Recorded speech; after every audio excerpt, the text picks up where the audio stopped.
What's up everybody, Defender here and welcome to today's video. So as you guessed with the title, today we're going to be talking about Zhongli. Now Zhongli is a heavily contested topic currently in Genshin. We have his banner coming back at the same time as Ganyu, and Ganyu is another fan favourite, so a lot of questions going around about whether Zhongli is still good, still relevant, and with the meta changing towards healers, will he still be worth it on your account? And I'm here today to give you a definitive answer, one that will leave you with a clear decision whether or not you're going to be pulling on him.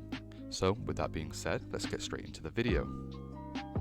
So I want to talk about the downsides of Zhongli, so his weaknesses currently, to start with, and then we'll go on to his strengths. And I'll give you a conclusive decision at the end of the video on whether or not you should pull for him. So with his weaknesses, we can say that the obvious one is currently corrosive is a newer introduced mechanic or damage type, I suppose you'd call, that takes away your party's health when you take a hit from an enemy doing corrosive damage, and that takes away your health regardless of if you have a shield or not. So if you had Zhongli in a team and you relied on him to keep your party alive and you were taking corrosive hits, your team would ultimately get taken down to next to no health, meaning that, you know, any incoming damage at that point would kill them. So Zhongli's current weakness is that he does not counter or have a solid counter for corrosive damage, and that is the current meta with the enemies that we're seeing. Okay, the next negative point to bring up is that Zhongli promotes lazy mechanical gaming. So with his shield being as strong as it is, you're able to stand in a lot of things and not practice dodging, moving out of the way, doing boss mechanics as they're intended, and just generally promoting lazier gameplay. So you don't hone your skills, you're not kind of progressing as a player to develop good habits, I suppose is the best way to put it. And then another negative for Zhongli is that he doesn't really have the easiest burst and damage kit to use if you're using him for more than just a shield bot, right? So he has a very low normal attack damage. A lot of teams can build him, but to build him into damage is very difficult and quite expensive. He also has very low elemental particle regeneration, so his ER to get his burst isn't the easiest to work with and requires some investment. You could use something like a Favonius for crits to get some more energy, or you could rely on another party member to be a battery for him. But yeah, out of the gate, he's not the easiest to build for his burst. And then the last kind of topic I want to talk about is his weapon choice. So Zhongli being a HP based character, obviously you have some incredible HP based weapons like the Staff of Homer, which is his best option, but it also competes for characters like Hu Tao. So say you're not a whale, or you don't wish on the weapon banner because, let's be honest, you shouldn't, it's a trap. The best option for him for shielding is a 3-star weapon called Black Tassel, and to be told that your 5-star character with the strongest shield in the game, his best weapon option for you is a blue polearm with slime built-in damage, isn't the best thing in the world. Now there's plenty of 4-star weapons that he can use that promote energy regen or crit or damage, right? But that's only if you're running him as a hybrid, as a shield and a burst hybrid, because his burst does do great damage and has incredible scaling, which we'll go on to in his positives. But while talking about negatives, a negative is that there are no current HP based 4-star weapons that really promote his best scaling stat.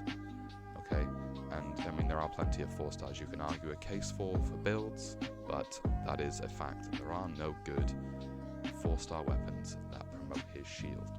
Okay, and that's pretty much all I can say about negatives for Zhongli, right? So we can round it up. It's lazy mechanical gaming, so you're not really improving. There's corrosive damage in the game at the moment, which is heavily anti-shield meta, promoting more healers. so you have to learn to be mechanically better at the game and not just stand in things. He does low normal damage, and his elemental particle regen is terrible, so his burst is not easy to work. A lot of teams will literally just run him for his shield and not even use his burst because of its long animation time as well. And then lastly, there is no ideal 4-star weapon for HP. Okay, so that's Zhongli's negatives, or his weaknesses, you could say. So with his weaknesses out of the way, let's jump into his strengths. And oh boy, there are a lot of strengths, okay? Now, a lot of people haven't been talking about some of these strengths, which I think are really important at the moment, considering some of the newer characters we've gotten. I think Zhongli's got even stronger, to be honest with you, and I'll tell you why. Okay, so first of all, we know the obvious thing is Zhongli currently has the strongest shield in the game. Now, there are some other characters, 4-star ones for example, that have decent shields that can get you through, but his is by far the strongest in the game. So already, you know, you have something which puts him above everybody else in a league of his own. And that is probably your best option if you just pulled Zhao, for example, on the last banner, then you want Zhongli. Or if you got Ito before, or if you got Hu Tao, these kind of characters work wonderfully well with Zhongli's shield, okay? Next thing to mention is that with his shield, like I mentioned before, you don't have to mechanically learn Genshin. And so for the average person, having a shield means you don't have to use dodge, you don't have to learn to avoid all the stuff, and it also means as a result that you're going to have more time damaging enemies. So this is great for someone like Hu Tao, for example, who is heavily stamina dependent. You're not having to use stamina to dodge, which means you can spend all of it on damage. And that is a huge DPS buff just from having Zhongli out there putting a shield up. Okay, another great fantastic point for him is that he is incredibly cheap to build. Okay, so I mentioned that there aren't really any strong 4-star weapons for him, and that's because the 3-star Black Tessel, the HP based 3-star weapon, is fantastic for him. And if you're running him as a shielder specifically, that is more than enough for him to ever need. Okay, and that is fantastic to hear as someone who doesn't want to spend a lot of money on this game, who doesn't want to go for something like Staff of Homer, is that you can just run a 3-star weapon and level it all the way up. And that's the same with artifacts. I mean, you want to get the Millilith set for artifacts, but just looking for HP main stat and something like ER, crit rate, for your substats and crit damage, if you're building them towards burst, is enough. You know, you can run 3 HP percentage artifacts on him and build him up to 50-60,000 HP and run him as an incredibly strong support in the game. So in that regard, he doesn't require a lot of input to build. Okay, another point is that he is probably one of the strongest all-rounders for almost any team in the game, right? So when you say he has the strongest shield in the game, he also has a very unique burst. And his burst is one that petrifies enemies, which basically means enemies don't get to move. So for the entire duration of his landed burst attack, enemies can't do anything. Now that's pretty important when you come to DPSing, because you're not having to worry about whether things can dodge. So if you're using someone like a Ganyu with her aimed attack, you know, you don't have to worry about enemies moving. Or if you're running someone like Hu Tao with her charged attack, you know, you're not worried about whether or not an enemy's going to be dodging your charge and wasting your stamina. Okay, now let's talk about the shield again, because the shield brings in a few more better elements. So the shield promotes the fact that you don't need a healer. Essentially, you don't need to heal your team if you're negating damage. And the best part about that is, as a healer has to keep someone alive after they've taken damage, okay? So if you have a very low health pool for your DPS, and they're a glass cannon essentially, which means they can't take many hits, a healer can't stop someone dying, they can only keep their health up, okay? So if someone's taking a hit that's more than enough to kill them, you're not going to be able to stop that, okay? Or if there's a mechanic that kills you, you're not going to be able to stop that, okay?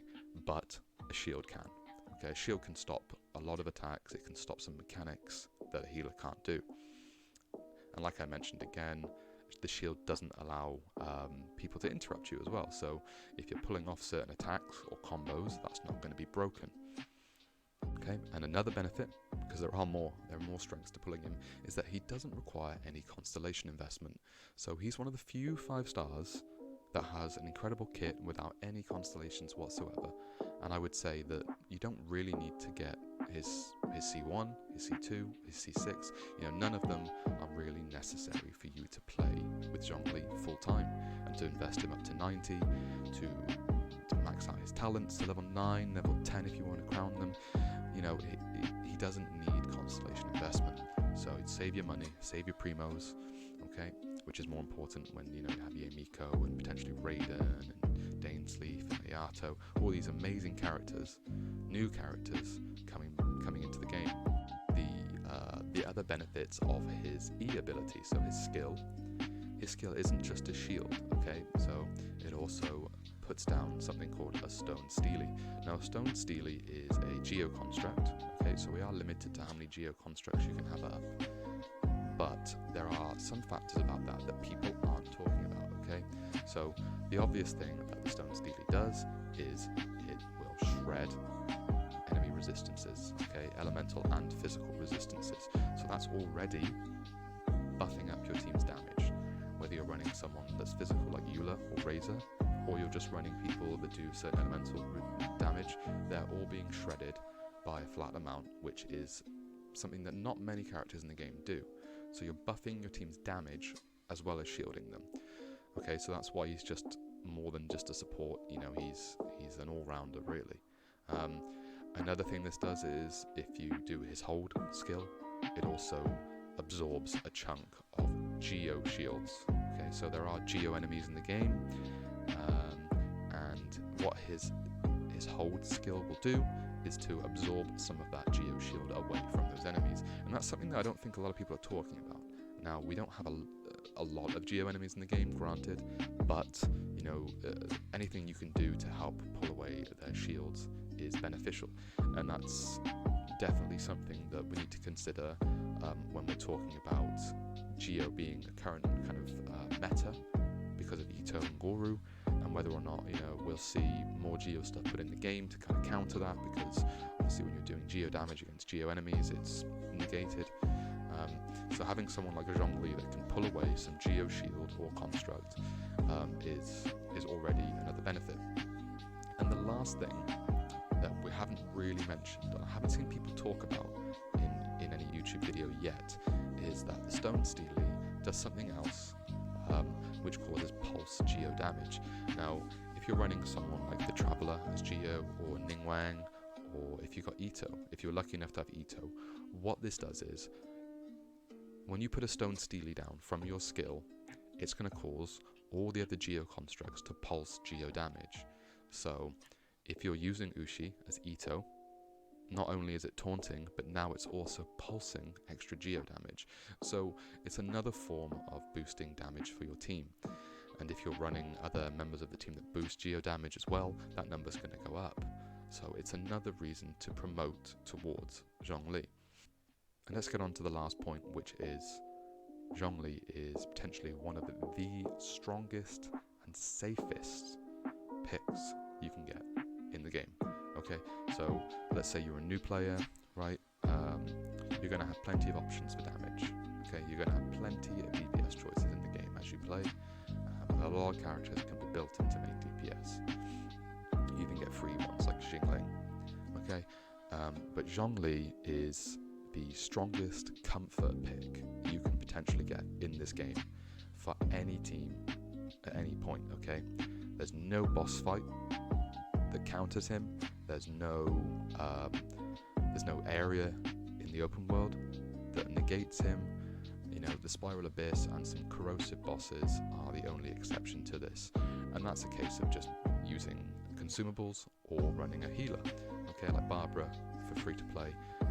So Zhongli is, in my opinion, one of the most undisputable picks in the game. And if you haven't got him, and you have the ability to wish for him during this event, you need to do it. So with that, I'll say good luck with all your wishes. I hope you manage to pull whichever character you want from the 2 banners. I'm going to be going for Zhongli because this account hasn't got one currently, and I think it'll add the most value, and I'm looking forward to trying my luck against the 50-50. So hopefully in one of my streams and my videos we can see if I get him. And yeah, good luck to everybody else that's pulling. With that being said, thank you so much for watching the video. I really appreciate all your support. You guys have been incredible on my social platforms with your support recently. I can't thank you enough. If you're new to the channel and you're enjoying the videos, please consider dropping me a subscribe. It really helps. I'm trying to build up to 1,000 so I can start doing some proper giveaways, some 5 stars. And if you like the video, could you please leave a like and let me know in the comments which character you're going to be pulling for. What pity are you at? Have you saved up enough primos for these? Or are you going to skip them? Are you looking for the 2.5 characters? You know, because you know there's plenty of evidence that show that Raiden could be coming back, Kazuha could be coming back, Kokomi, Ayaka. You know, we know Yae Miko for sure, and that's a very, very favourable character that everyone is waiting for. But you know, there are some other ones as well. So are you saving, or are you going for Zhongli Ganyu? Yeah, let me know in the comments below. And thank you very much. I'll see you in the next video. Okay, have a good day.